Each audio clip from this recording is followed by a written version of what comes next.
She told me, "You're too nice. I want a bad boy." So I left without a fight and watched her perfect fantasy turn into a living hell. My name's Jake. I'm 29 years old, born and raised in the calm, snow-dusted valleys of Colorado, and for as long as I can remember, I've been labeled one thing above all else, the nice guy. Not in the meme-worthy internet satire way, but in the way that actually matters. I held doors open for strangers without thinking twice. I remembered anniversaries down to the hour. I never raised my voice during arguments, and I was always where I said I'd be.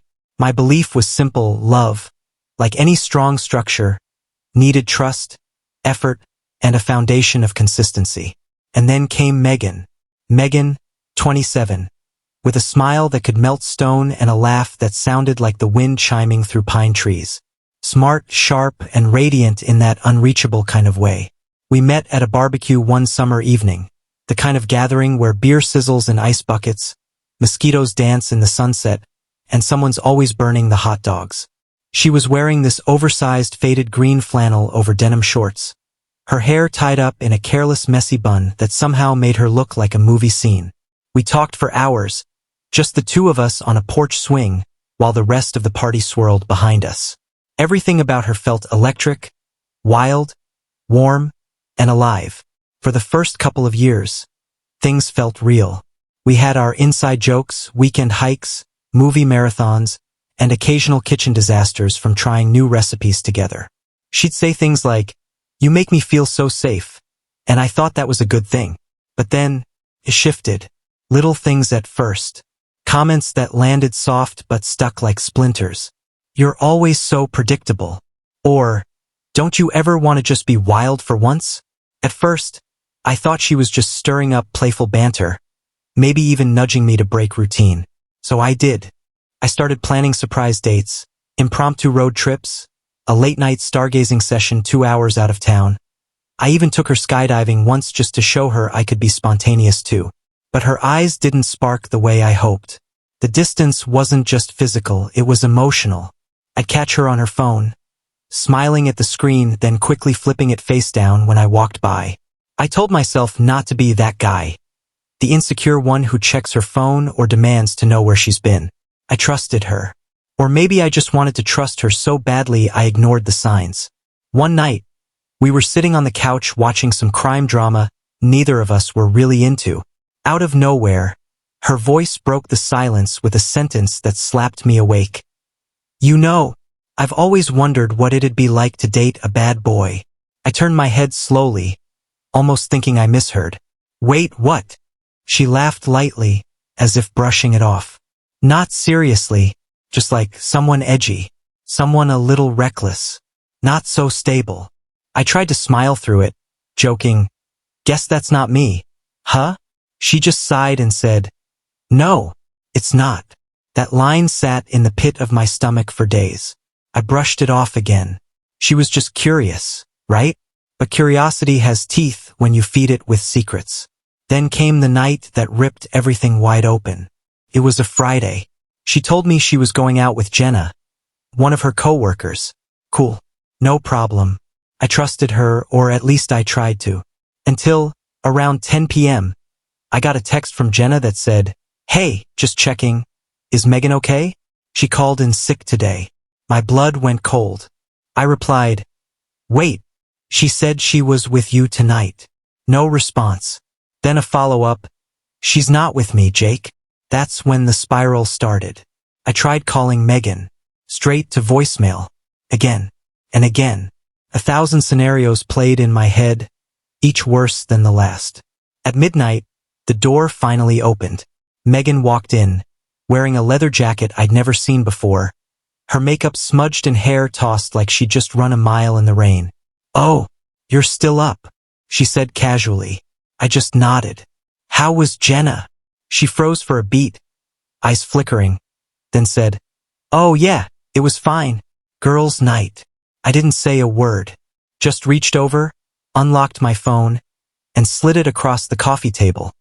Jenna's message still on the screen. Her face went pale. She looked like someone who'd just been caught shoplifting in broad daylight. "Jake, she started, but nothing else came. Tell me the truth, I said quietly. My voice was calm, maybe too calm. She sat down, rubbed her temples, and let out a breath. I didn't mean for it to happen, she said. I met someone. He's different. He's exciting. I felt my chest cave in. A bad boy? I asked, almost laughing, though nothing about it was funny. She bit her lip and nodded. What's his name? I asked. Tyler, she whispered. From the gym. Of course. The same gym I encouraged her to join months ago when she said she wanted to feel healthier. I stared at her, waiting for her to say something that would soften the blow. Anything. But all she gave me was, he rides a motorcycle. He's confident. He just makes me feel alive. I stood there, processing it all, my heart slowly turning to stone. Did you sleep with him? I asked. She closed her eyes and nodded once. No words, just a nod. I walked to the bedroom, grabbed my duffel bag, and started throwing clothes into it. She rushed in behind me. Jake, wait. What are you doing? I'm leaving, I said flatly. Jake, please don't. I screwed up, I know I did. I was stupid, selfish. But we can fix this. You're the only person who's ever treated me right. I turned to her slowly. Yeah, and you treated me like a placeholder. She dropped to her knees at the bedroom door, sobbing. Please don't go. I don't want him. I want you. He's not what I thought he was. But I was done. Congratulations, Megan. You got what you wanted, a bad boy. Let's see how that works out for you. I walked past her, out the door, out of the apartment, and into a new life that wasn't built on betrayal. I stayed with my buddy Chris for a week, told him everything over a few beers on his porch. He just shook his head and said, Man, I never liked how she talked to you. You didn't deserve that. He was right. I had been so busy trying to be her rock that I didn't realize I was drowning. The following weeks were quiet, peaceful even. Megan tried reaching out, first defensive, then apologetic, then downright desperate. Long messages at 2 in the morning, paragraphs about regret and therapy and, I miss us. I ignored them all, until Jenna, ironically the one who busted the lie in the first place, messaged me. Jake, you'll want to know this. Apparently, Tyler wasn't just a bad boy. He was bad news. 2 DUIs, a suspended license, temper. Jenna said Megan had started showing up to work with puffy eyes, crying in the bathroom, saying Tyler had taken her bike without asking and wrecked it. Fights, screaming. The whole dream she traded me for had become a nightmare. About a month later, Megan showed up at Chris's door. No call, no text, just knocked. Chris looked at me, I nodded, and he let her in. She looked like a ghost, thin, tired, and defeated. Jake, she said, her voice barely a whisper. I was wrong. So damn wrong. Her eyes filled with tears. You were everything I needed and I threw it away. Tyler's not you. He never will be. I let her speak. Let her spill her regrets. But when she asked, can we please go back to how it was? I said the words I had rehearsed in my head 1,000 times. No, Megan. I'm not your backup plan. I'm not the guy you run back to when the bad boy burns you. I was your choice once. And you chose someone else. She broke down on the porch. I didn't stay. I didn't comfort her. I closed the door and went back inside. Months passed.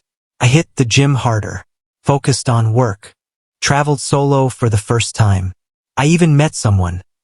A woman who was steady, clear, and knew exactly what she wanted. As for Megan, last I heard, she was still searching for that perfect mix of excitement and security. A fantasy that doesn't exist. So what do you think? Was I too harsh? Or did I do what needed to be done? Thanks for watching till the end. Hit that subscribe button and stay tuned for more stories that hit where it hurts and heals.